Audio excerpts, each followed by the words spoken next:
The champagne flute slipped from my father's hand before it shattered. The sound was sharp, like the crack of a bone. Every head in the room turned. The man who'd spent my entire life calling me a disappointment was pale, frozen. And then the words cut through the hum of wedding chatter like a blade. Holy shit, she's on the news! On the giant TV in the hotel bar, my face filled the screen. Not in uniform, not in the black polo with security stitched across the chest like my father always reminded people. No. Tonight, the headline under my face read, "Local Woman Foils International Smuggling Ring." The news anchor's voice bled into the wedding hall. Undercover for 18 months, critical intelligence shared with federal agencies. I didn't move, didn't smile. I just let the silence grow heavier.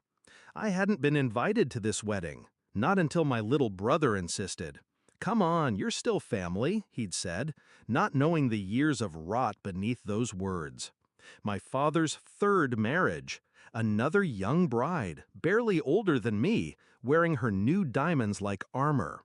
When he spotted me at the reception, his eyes narrowed, his jaw tightening before the fake smile appeared. "Look who's here," he'd said to the table. "The security guard." Laughter followed.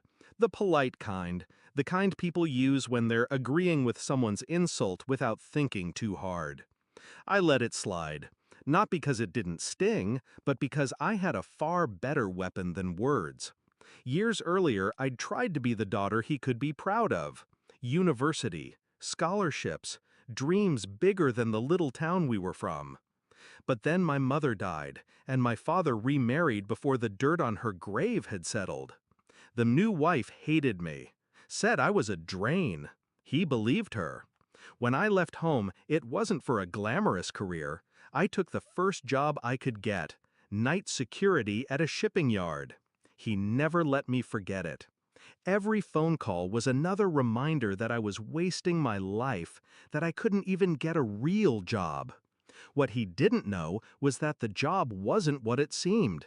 It started small, anomalies in the logs, containers with forged manifests.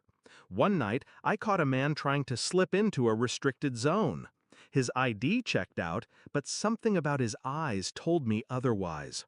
I filed the report. 2 days later, 2 men in dark suits showed up in the break room. Federal agents. They told me they'd been tracking a smuggling operation for months. Weapons, drugs, human cargo. They needed eyes inside, someone invisible to the criminals because they were too busy underestimating her. That was me. 18 months of playing the part, logging containers, memorizing faces, passing information in ways that looked like nothing. I wore the uniform like a disguise, and every time my father mocked it, I let him, because I knew what was coming. The bust went down 3 weeks ago. Dozens arrested. The story was everywhere, except I'd stayed quiet, per the agreement. Until tonight. I'd timed it perfectly. The wedding reception was full. The TV in the adjoining bar always played the evening news. When my segment started, it was like pulling the pin from a grenade and letting it roll across the dance floor. I watched my father's face go from smug to stunned to something else. Recognition. Shame. His bride blinked between us, confused. Guests whispered.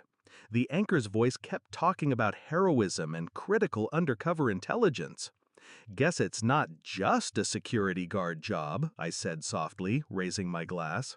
No one laughed this time. He tried to speak, something about being proud, about not knowing.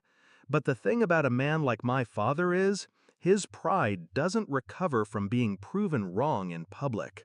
And I didn't give him the dignity of a response. I left him standing there, shards of glass at his feet, champagne soaking into the carpet. Outside, the night air was cool. Somewhere inside, the party was still trying to restart, but I knew the moment had landed. He would never live it down. And I'd done my job. Twice. The first was taking down a smuggling ring. The second was letting my father see, too late, that the daughter he'd belittled was the one he should have been bragging about all along. I didn't need his pride. I had my own. And that was enough.